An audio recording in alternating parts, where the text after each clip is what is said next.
All right, so here's just a quick update for my own memory and everyone's records. Keeping everything straight, always tough to do when you have more than one case. But yeah, just live streamed, obviously, phone call attempts to reach the Fallon Police and State AG office, both of which have been ignoring me.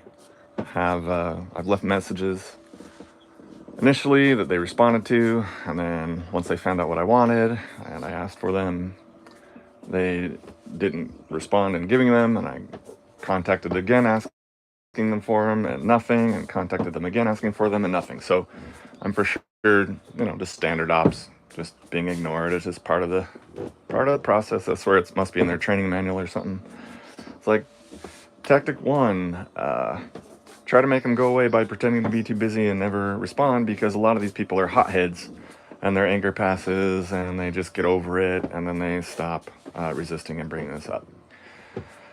And it just, you can tell them till you're blue in the face that you're not one of those types and that this isn't going away and that you're not, just going to let them get away with all this and just fade out. You're just not one of those types. And it just doesn't do any good. I mean, I know from a decade of experience that they have to see it.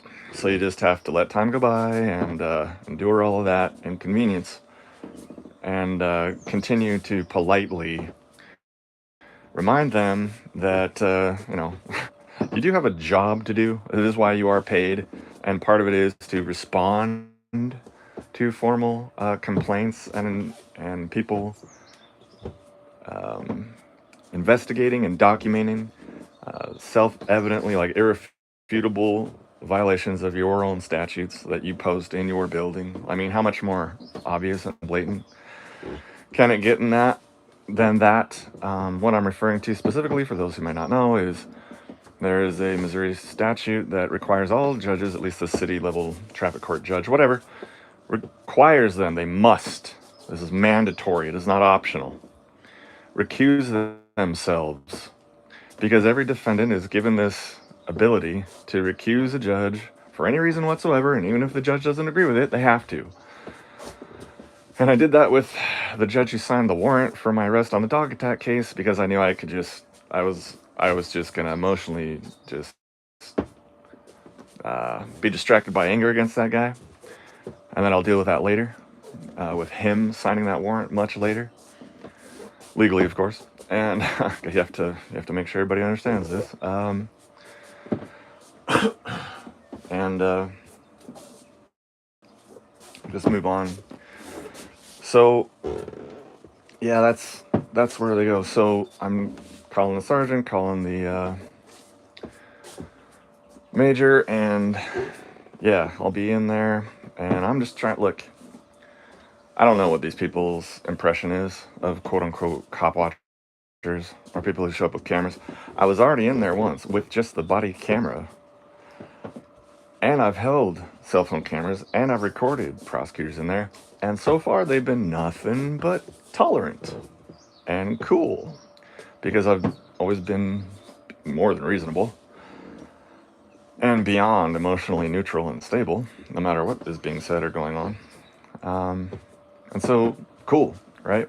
They have not resorted to, well, we're just all part of the same bully squad and you're going to get out of here one way or another. They haven't done that when they totally could have. That has happened in many other places, obviously. So I'm giving them a little bit of leeway and credit for that. But because I don't know this department that well, just stating this publicly, my intentions are to have them get to know me, whoever it is that's going to be dealing with this, so that they can have full faith and confidence that, oh, this is a perfectly reasonable, rational, peaceful human being who is not, 100% not, the type of personality to cause any problems, do anything violent, do anything scary whatsoever, or to get arrested for anything silly whatsoever. He's not some of these cop watchers that we see online and just flipping people off and swearing and all that. He actually, for the record, would prefer to not have to do this, finds this kind of innately embarrassing, would prefer to not have to include this in his life and in the memories of his life, but it has to. I'm not going to let them put anything on record that says I'm an animal abuser for shooting a dog that didn't have a ball in its mouth and attacked me viciously in a beeline manner, despite the owners of its commands of its owner. Neglectful owner with faulty training. This dog had overcome its will, hesitancy, or inhibitions to attack humans. Anyway, I digress.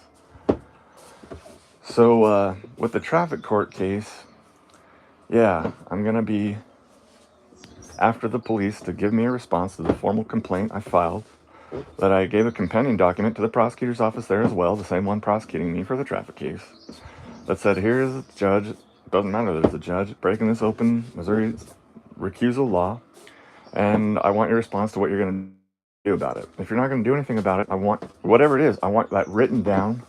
I want a copy of that. And that's a perfectly reasonable request that any quote-unquote citizen should get in playing this whole stupid statist game, right? So I'm getting that from them, that from the AG, just building a case. There is no judicial oversight. There is no meaningful redress of grievance. There is no process by which judges' abuses of power are held in check. Therefore, there is no checks and balances. There is no equality law. This person, is it even elected? If they're not, they're appointed, or it's just a promotion. That person has no concerns or anxieties that typical politicians do, or judges who do have to be or are elected. So they're just allowing the legalized extortion game to go on and ignoring anybody who actually wants them to abide by their own rules. And they say, go to the commission. And I've already explored that option thoroughly over the course of a year, and obviously that is 100% a dead end. And I'm investigating to the point where a jury of people who have registered to vote could only conclude that all agencies are running from this issue. Why? Why are they not just... He got the other judge, that judge recused himself right away. Why isn't this one? Why? And why isn't anybody doing anything about it? And it's probably happening in the first place because he knows no one is going to do anything about it. So, this is all just interesting, fun comedy to me. In any case, really wanted to put this summary out for this last very important point about this Judge Timothy Engelmeyer, who, sweetie, I have not, trust me, forgotten about. Because if I really search my soul, I think, like, which judge do you despise more? Which is more dangerous to society at large because of their, like, the extent of their abuses of their power? I would have to say the traffic court judge. I would have to. Despite the fact that I was legally sexually assaulted and thrown in prison for 72 hours, 76 hours, freezing, super low core body temperature, could not stay asleep longer than 15 minutes, and I had to work out and get sweaty before I could fall asleep because that amount of residual warmth would allow me to fall asleep. Of course, that was without a pillow and using a toilet paper roll for a pillow after they gave me the toilet paper roll. Before that, there was no pillow, and it was all on a metal bed, and whatever. It's not like a huge deal. I did it standing on my head relatively. The point is not my suffering or pain. The point is their abuses of power. Like, that shit is not supposed to be happening. No lawyer is supposed to be pretending to be a judge, not identifying their name, not identifying their title, and not identifying the office for which they speak while they're trying to take a plea from you while you're in chains in prison, unsure of when you're going to get out. The commission knew about that complaint and investigated nothing, attached their name to nothing, signed nothing. So I enjoy doing this because all the rest of society has not yet caught up. Eventually they will. And this is just super interesting and fun to do. It costs me nothing. I'm just chilling on a random morning waiting for this hearing to happen here at 1:30. Now, I'm like, do you really want to drive 45 minutes round trip just to give them their motion early? A few hours early? No, I don't. So I'm not going to. I'll just give it to them the same as last time, half hour early. Show up early, spend the time studying, spend the time chilling. I think it's important to spend time relaxing and comfortable and walking around and having people see you do that when you go into these courtrooms. It just allows the whole place to be a bit more familiar. And when you're in this place, it's not always 24/7. You know, pressure's on because the microphone's on. All right. So I'll just do that again, give it to him. I know for a fact that the lady's going to give it to the judge. He's going to read it, or at least be aware of it before he goes into court. And then he's going to do what he did last time, which is then pretend that he hasn't read it, that he wasn't aware of it, that they're surprised. Oh, I'm not going to deal with this, and I'm not going to expect the prosecutor to deal with it, and I'm not even going to take a short recess, whatever, for us to read these 7 pages or these 2 pages. And so whatever you wrote down is going to have absolutely zero ability to be brought up here as a subject of conversation during this hearing. Period. That is, because quote unquote, that's just not how we work, is what he says. He's talking like I'm introducing a 100-page brief or on something, and we're talking 2 pages, 7 pages. It's like the most simple concept. And this is all over a hearing that they have dictated is now, not a pre-trial conference. What if I wanted a pre-trial conference? But no, it's a Feretta hearing, and you don't have any choice over that. That's what we're making it. Okay. Anyway, back to Engelmeyer. So I just can't get this one moment out of my head where he purposefully scheduled a bench trial with no choice of a jury trial in this country while being charged with a criminal offense, not allowing a jury trial. Because they have some little court rule that says, if it's not charging you X amount of dollars or it's not over X amount of time threat in jail, then we're not giving you a jury. They just wrote that in and said that supersedes what the founding document says, that everybody has a right to a jury if they're charged in a criminal case. Like so many other things, right? 2A, keep and bear arms. That means I get to keep it and walk around with it openly on my hip. And I was getting gas and I saw a guy walk in that wasn't a cop, open carry, and I was like, right on, dude. Man, I should do that. Why don't I do that? I should do that. Well, I do. It's just I don't want to have bad guys know when I got it. I am not taking a chance of anybody behind me, especially in a convenience store, reaching and grabbing onto the handle of my pants. That's just not going to happen. The next thing having to come out is, I don't want to talk about that. So, anyway, I digress. Engelmeyer. I can't get this out of my head. So he's smiling. I said, no, I have a hearing. I have a hearing in St. Charles 4 hours after that. And he's like, no, it's going to be this at 9 a.m. I go, sir, you didn't hear me. 4 hours after that. Smiled right at me.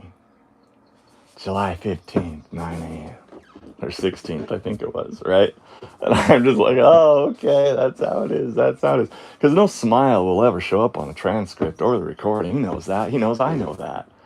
He sent a message to me, Judge Timothy Engelmeyer, that he is doing this punitively on purpose, causing this conflict on purpose, knowing that I have the other hearing, scheduled it 4 hours anyway.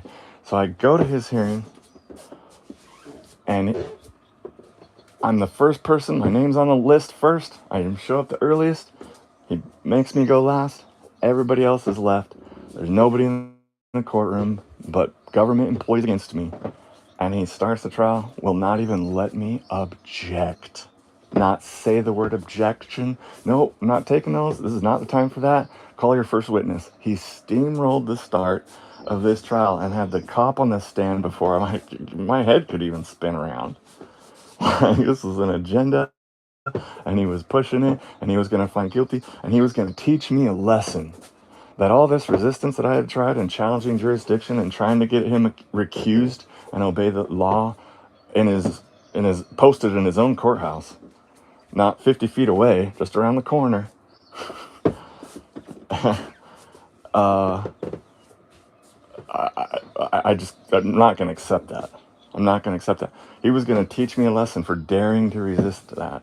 And he was going to force this and then say guilty and then charge me the maximum $250 per ticket. That's $500, and say, go long, have a nice day. And that was at a bare minimum what was going to happen. For all I knew, he was going to, this cop is saying new information that I never had access to.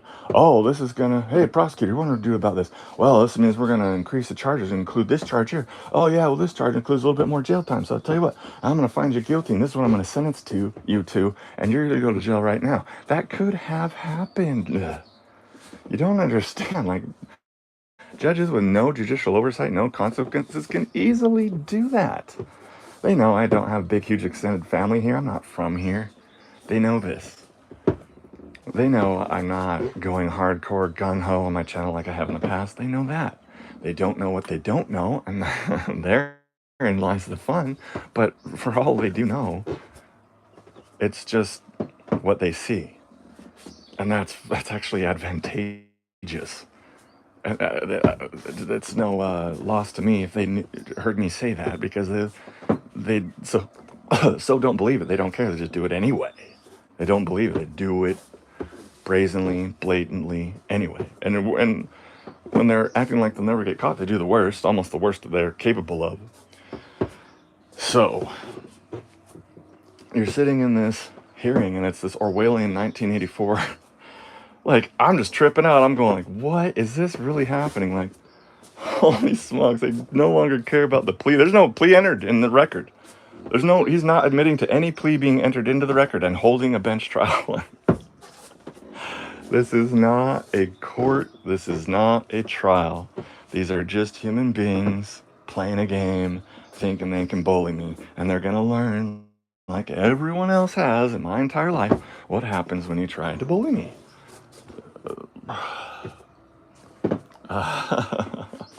Okay. So I leave there and rush to the next one, where I fend them off from conducting a bench trial. But this time, this one actually listens to the prosecutor, Murphy, who actually had to stick up for me and be like, oh, we do have to do a jury trial. The defendant does have rights. And the judge is like, okay, I guess we're going to schedule a jury trial. La, la, la. And I heard this audible sigh from the 24 people of the family of the dog attack owner, right, who would come there to watch me be found guilty by the judge. And once they knew, oh, this guy's verbally defending himself enough to generate enough pressure on what we're doing here in the system and on the record, because they are recording that one. They recorded July and October. Or maybe it was September, yeah. Anyway, so, okay, I guess we won't get our trial today.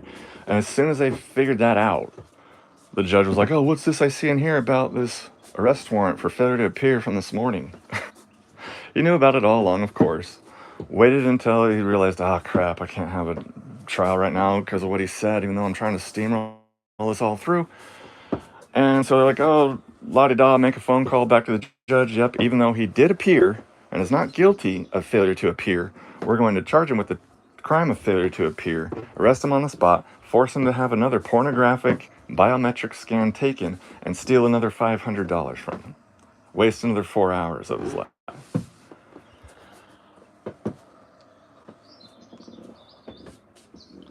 So, Orwellian trial, no lawyer, no plea, no jury, in America, over a traffic ticket. Do you hear what I'm saying? This is just Heartland, Missouri, and nobody cares. And nobody's doing anything. And the officers will ignore you if you try to call them. You're like, what's going on with this unaccountableness? With this law breaking openly without recourse? The police will do nothing.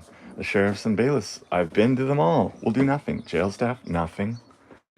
Commission on Judicial Conduct, nothing. State AG office, nothing. Mayor's office, nothing. Nothing. There's nothing to be done. You will obey, you will pay, and you will go about your way. That's the American today.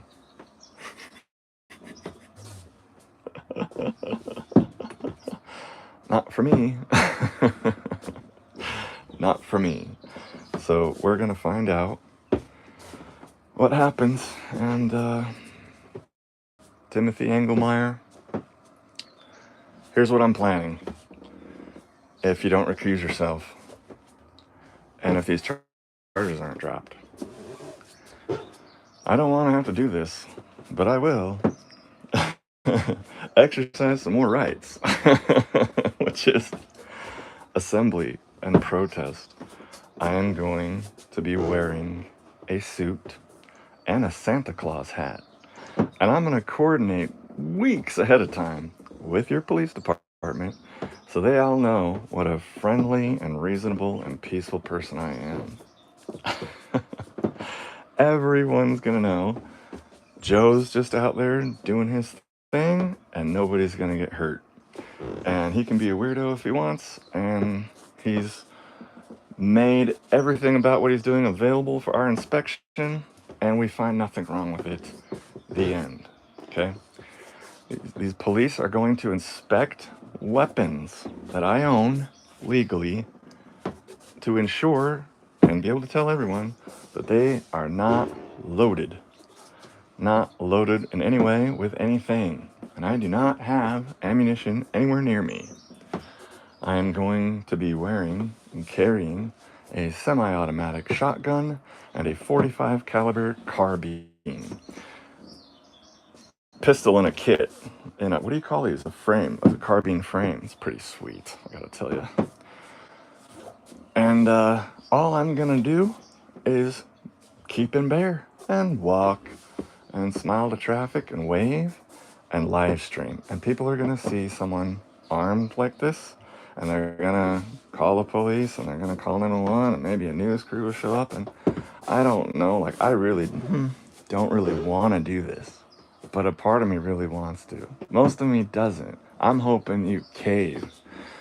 But if you don't, over the traffic ticket, and because of all the things you've already done that I can expose irrefutably, they're on the court record, and they're on a channel, and they're on a lot of different records. You won't be able to be like, oh, that didn't happen. If this doesn't go away, then that's what I'm going to do to help draw public attention to the fact that you can openly violate this I'm not going to recuse myself law and get away with it. That you can force bench trials without assistance of counsel, without a plea entered, and without a jury in America, and try and get away with it. And meanwhile, this is all going to go up on YouTube with your first and last name. I have nothing personal. I really honestly feel no like anger toward Engelmeyer because I don't see him as a threat in any way. I don't. I'm not. He's so typical. He's so typical. So is Sam Cork of the average American judge. It's not even funny. It would be silly to be mad at any one of them. It would be like being mad at an individual ant when you don't like ants. It just doesn't make any sense. And that's the beauty of it, is the way I go about this and the way I approach this, because it's the best way to do it, and it's the most in line with ethics and truth, is I do it with comedy and mockery and funny. And it is really nothing personal. And the cops are the first people to find this out. Like, they can tell if someone's lying to them or if they have hostile intent, if they're being like a good faith, sincere actor or not. And they sense from me that I am. I don't want to cause them any problems. I really don't. I don't want to take them away from what they're normally doing. I don't want them to be concerned about me. Like, there's no need. Like, they realize I'm just such a normal dude. I don't even really want to be out here. I'm just not going to lay down when I have to shoot a dog to save my leg. I'm just not going to take it when someone says, oh no, you're an animal abuser. And we control the police, and they do our bidding as your neighbor. And the whole system is going to come crashing down on you unless you accept this. Like, this is never going to happen. I'm not wired that way. They see this. They get it. They get it. They're like, well, gee, I wouldn't either. You used to do what? You were a lieutenant in the Air Force? Oh, I mean, that makes sense. That you would, like the most American thing ever, a German Shepherd attacks you in your front yard unprovoked with no history whatsoever, ignoring its owner's commands, and you have to shoot it when it's 12 inches away from your leg. You have such mercy for this creature. And they steal your gun in an unreasonable search and seizure, and then take you to jail for 72 hours months later, and then steal $3,000 from you and put you through all this endless hearings one after the other, and just ignore you, abandon the bench, won't give you time to talk about your issues. They have their agenda, and as soon as it's out of their face, they quit up and leave. the bailiff told you to get out. Like, they get it. They know the system is like so crazy. Because like part of the advantage of cops not giving a shit about anything other than their paycheck and their pension is that they don't give a shit about the judges either. Yeah, they don't give a shit about me, but they don't give a shit about the judges either. Cops give a shit about covering their ass and not having to be hassled and having the easiest job as possible because it's a really stressful job. I mean, look, I can't even. How do I not give a cop as a profession credit when this is just fact? At any moment in time during their shift, they can get a call that is the most hazy, hectic, psychotic thing that will traumatize them for life and like be the craziest thing they'll ever come across in their entire life.